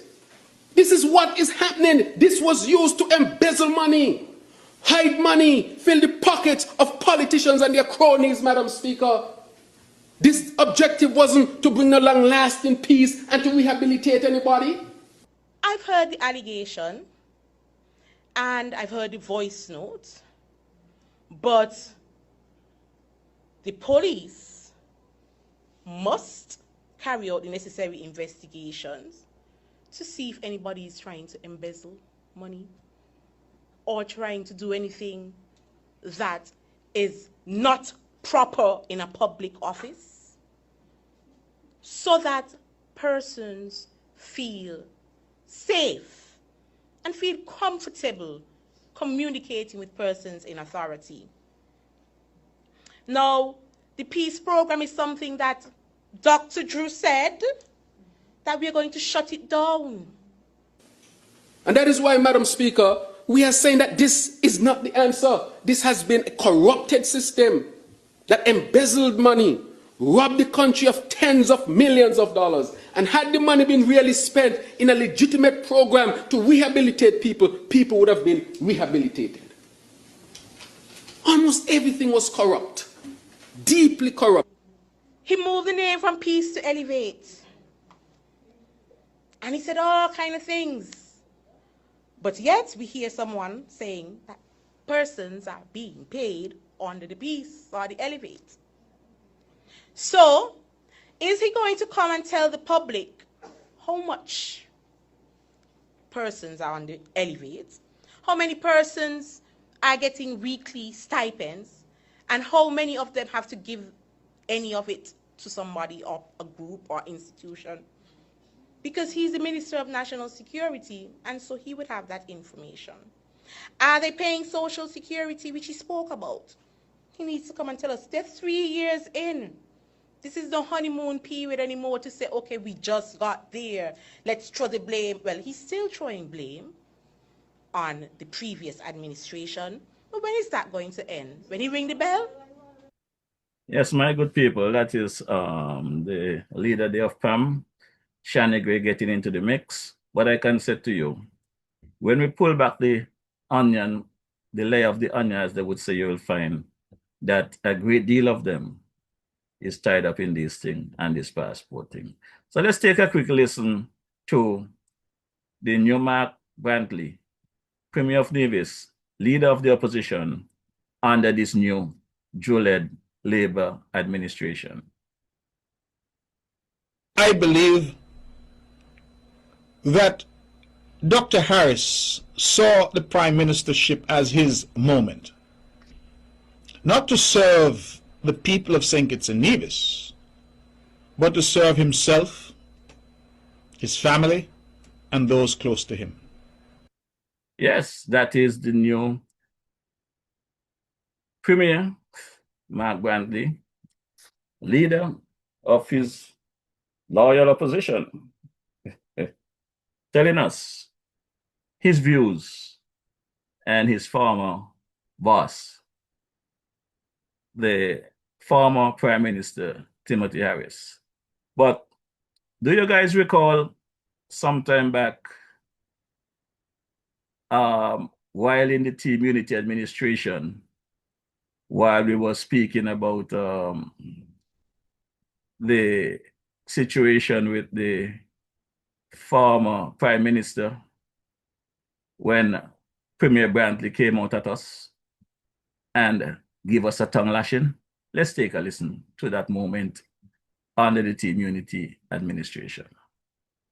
People come and whisper foolishness in your ear, telling us foolishness because St. Kitts and Nevis is enjoying an unprecedented time of prosperity. Unprecedented time of prosperity. The relationship, and let me just take 2 minutes, Brother Lindsay, just to say that the relationship between St. Kitts and Nevis has never been better. It is the best. It is the best that we have seen. The best that we have seen, it is because of the closeness of that relationship that I could stand here tonight in Molyneux and speak to you. Speak to you as a national of this country, as part of the Team Unity administration.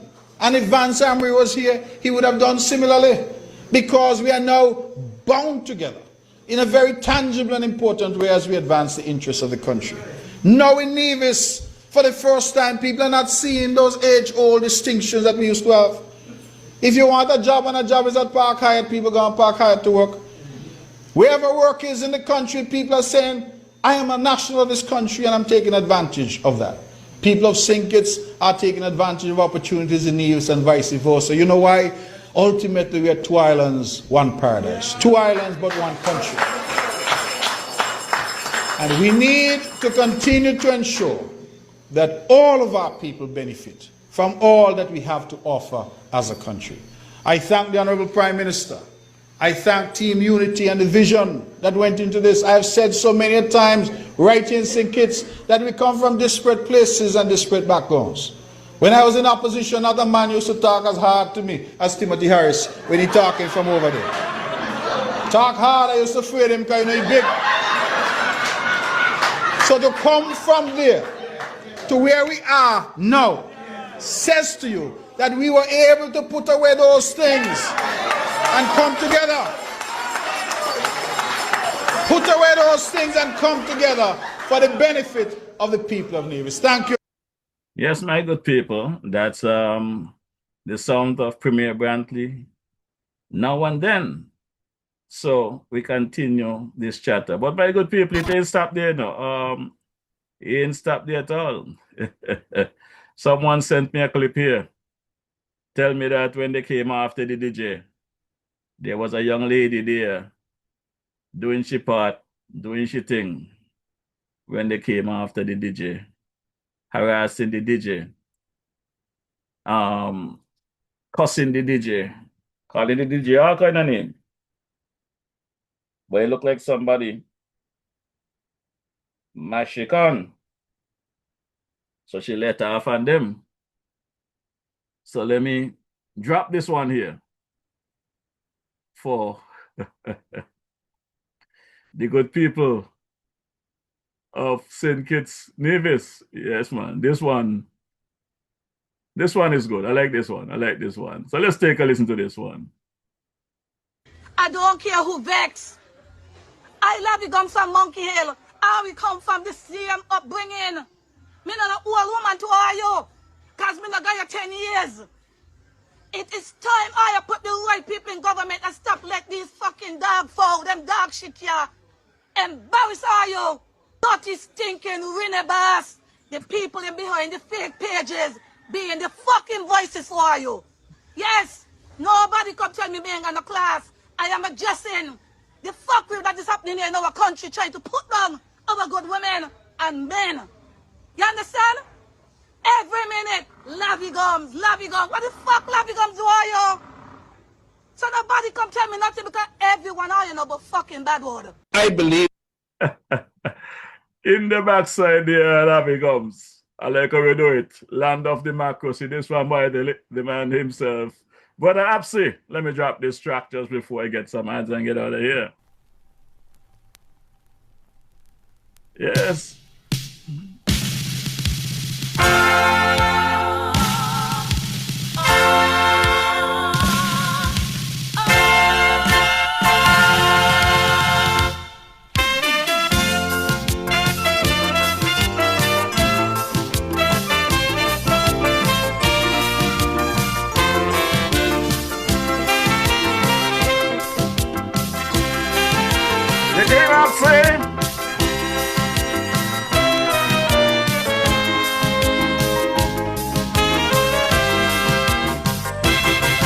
Some are proud of their wives, some are proud of their homes, some are proud of their cars imported from Rome. Some are proud of their face or the jobs that they hold. There is pride in different things in this world, but I am proud that my mom gave birth to me in an island of the Caribbean Sea. A diamond pearl radiant as a star in the beautiful island of Antigua. And in my land, I can attack the government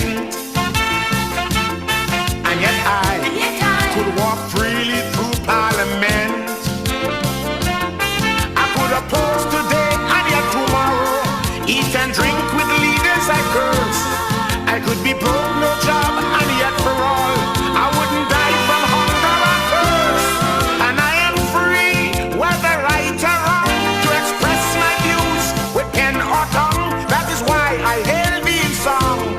Antigua is where I belong. My nation, it's a pearl in the Caribbean.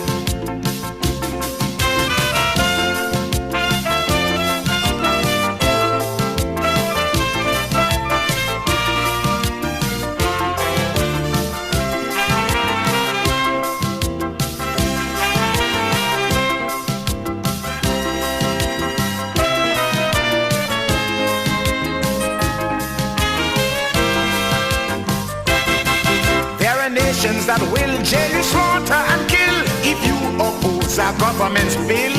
To attack government, some people can't afford. You might have to face a firing squad. But in Antigua, every fowl and fish could hear their views and demand what they wish. No violence, no hurt, no anger, for everyone live and love together. In my land, I could call on my government to give account and say how my taxes are spent. I am free to sing my own calypso, to correct the ills that I know, and yet keep no vengeance inside my mind, for every creature is divine. And I am free, whether right or wrong, to express my views with pen or tongue. That is why I hail thee in song. Bermuda is where I belong. My nation, it's a pearl in the Caribbean.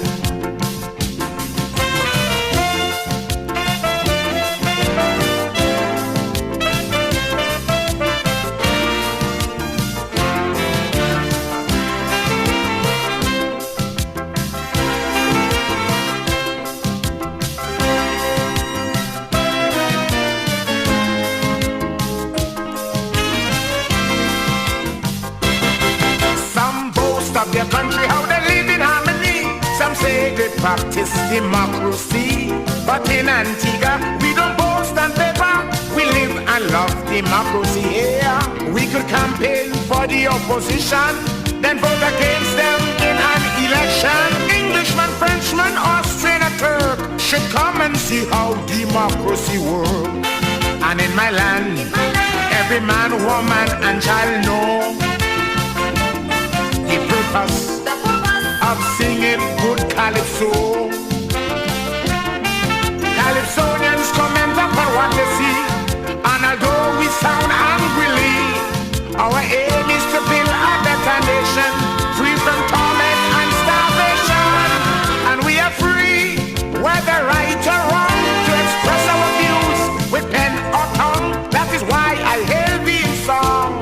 Antigua where I belong. My nation, it's a pearl in the Caribbean.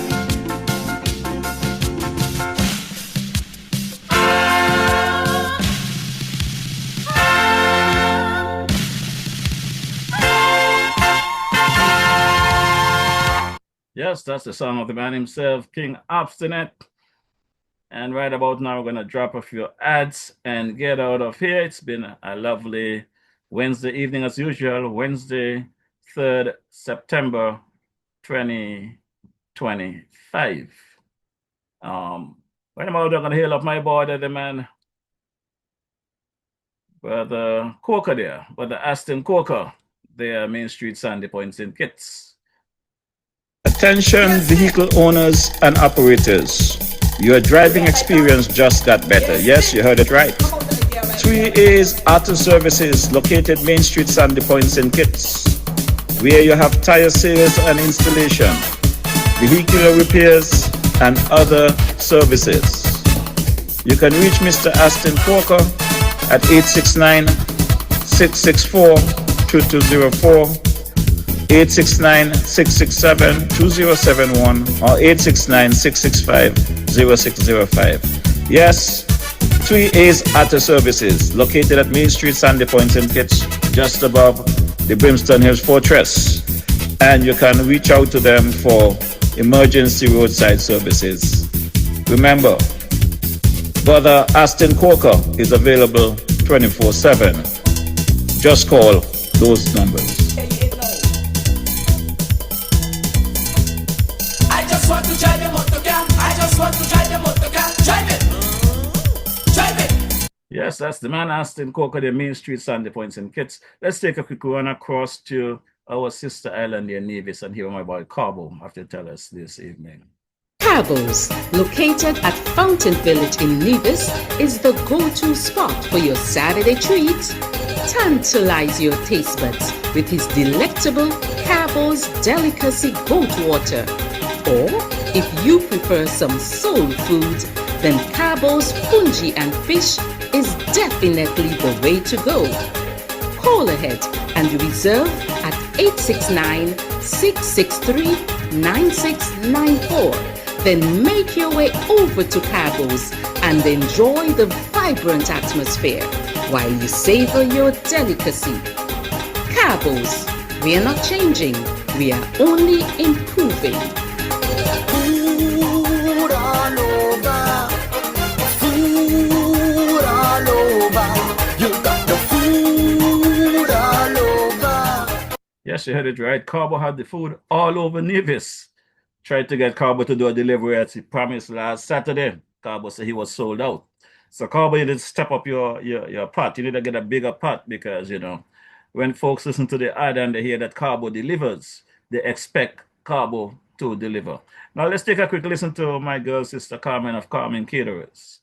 Girl Sandra, you know where you can find nice fresh local food 7 days a week, one provision and all kind of thing. Girl, where? Right down there by Shellings, by Carmen Catering Services. Girl, she opposite the bus stop. Girl, and she also cater for weddings, parties, anything you want to cater for, funeral and all. Girl, and trust me, you're gonna enjoy the food. And she also selling bites and Sundays. Opposite the car shop, right down the main road. Girl, you could call 665-1494 or 663-6005 to order your food or go and pick up your food. Girl, the food that is finger licking and you get your money worth. You ain't want nothing better than that. You heard it right. Sister Carmen is there and Shirlane right opposite the West Ferry Terminal, downtown Bastia. Monday to Saturday from midday until 5 p.m. And on a Sunday, she's right there in the bus stop in the Boys Village, right opposite the Jagawa shop. Well, let me drop this one for my boy Timothy. I see you got some folks in St. Kitts going mad, so let me drop one for you. In our audience today is DJ Marisha. I want you to give him a hand of welcome because PLP welcomes all. DJ would tell you that he has had some harsh words for me, but I never take that on. I listened. I accept his criticism, shook his hand several times, and I vow that I will do better. I want to thank him, though, for standing on principle. He, like several others, were fooled by Dr. Joe. They have come now to see him as the vindictive, selfish, arrogant, insecure leader that he had always been. So I say welcome to you, my brother and friend.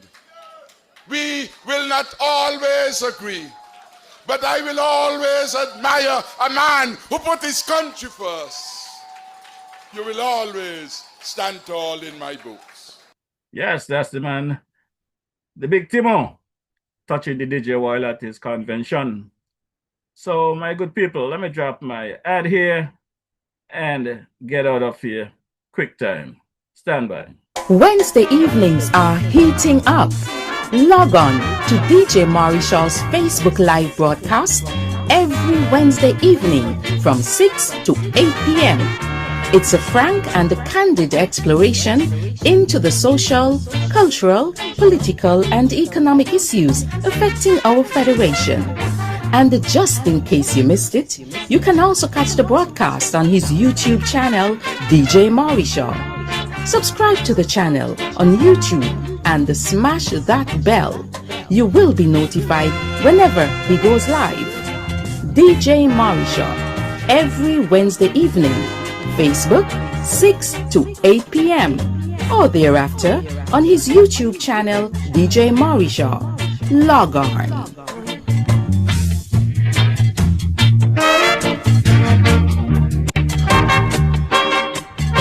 Yes, my good people, you heard it right. I'm here each and every Wednesday evening from 6 p.m. to 8 p.m. local time in St. Kitts Nevis. Right about now, I'm going to drop this final track. This one is called Arise by the late great King Arrow. But before I do that, I want to big up my people there. The Island Purified Water, Main Street, Newton Ground, St. Kitts, the best water people. The good water people, I call them. I want to thank them for keeping the DJ hydrated, when he's in the Federation of St. Kitts Nevis. But until such time as we meet again, would you stand up and see your country dying and never let a helping hand, my good people of St. Kitts and Nevis? My response to that question is no. So.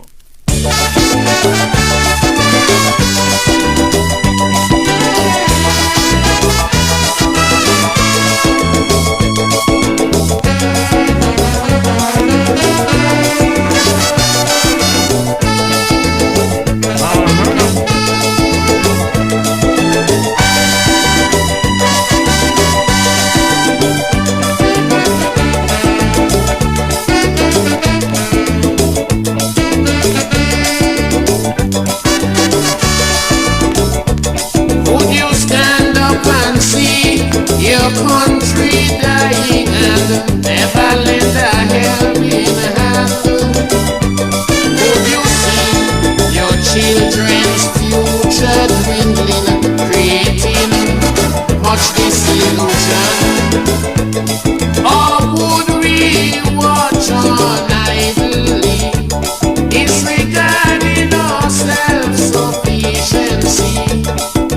Maladministration building a brand new nation.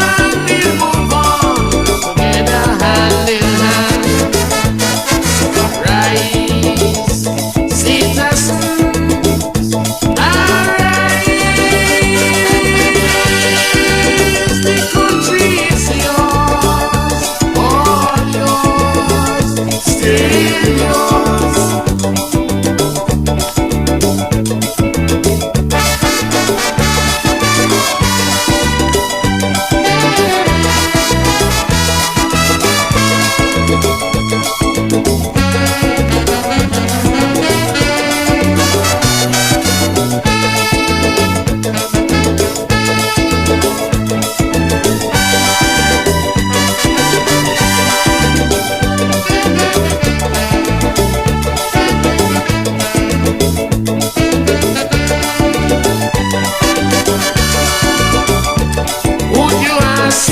Building a wall so massive or a bridge, don't care how small, as one tends to divide our people, the other unite us all. Unambitious men just cannot be a part of this community. Displaying self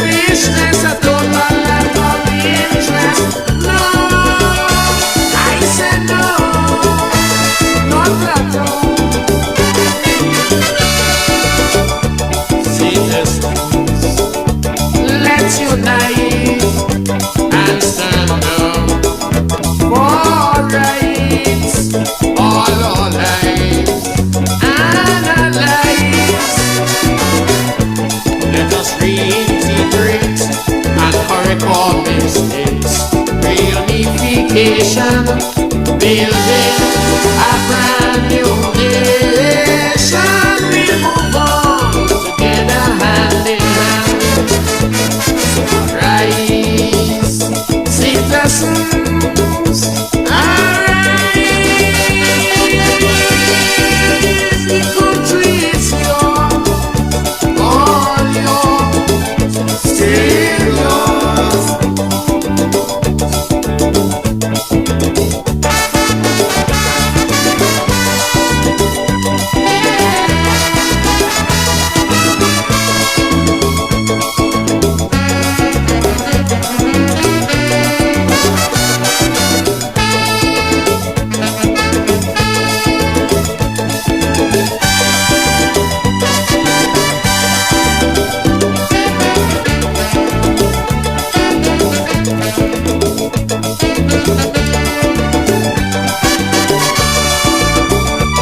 Can your conscience be clear?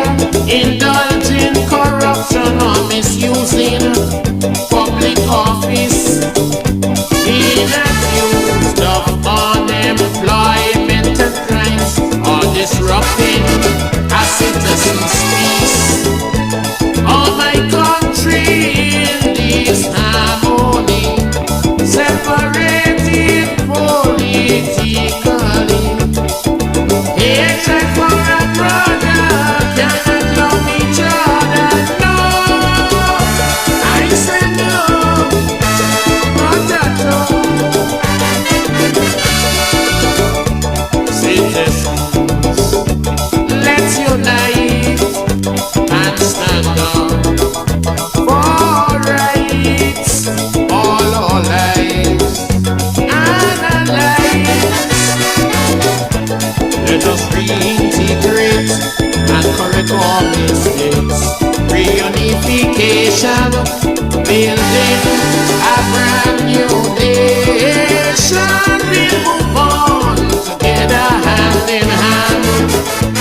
So rise, citizens, arise. The country is yours, all yours, still yours.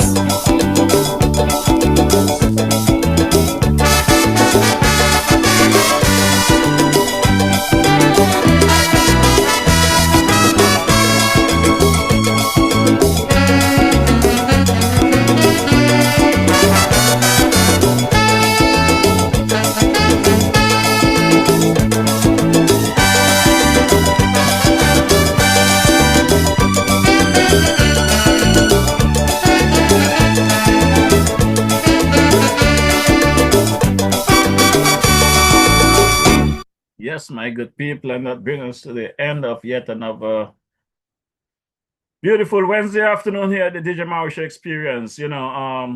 I was so into what's happening with the situation here in St. Kitts that I overlook one thing on my agenda for this evening. I am pretty sure that you guys may not see anything in the headlines there, and St. Kitts are nervous in regards to the MSR, aka Philip Martinez matter, and the Galaxy in regards to that and the selling of passports and that prison project issue. Some weeks back, there was some celebration there amongst the pundits of the labor rights pushing their fake agenda that the judge threw out the case in St. Kitts. Well, yesterday, Tuesday, 2nd of September 2025, a judge right here in the New York City area actually gave permission for the MSR, aka Philip Martinez, to receive more bank records from the Galaxy Group accounts. So, as a matter of fact, I think this case is expanding so fast and so much that it's unfortunate that the country have to go through this kind of situation, but you only have one person to blame, or you could say two, because the Prime Minister take his advice from, I guess, the AG and his team of colleagues there in the cabinet. So we'll wait to see where they should drop with this new set of bank records that MSR, aka Martinez, will get their hands on now that they have won that case to get more bank information released to them with transaction from the Galaxy Group. My good people, until such time as we meet again next week, be safe.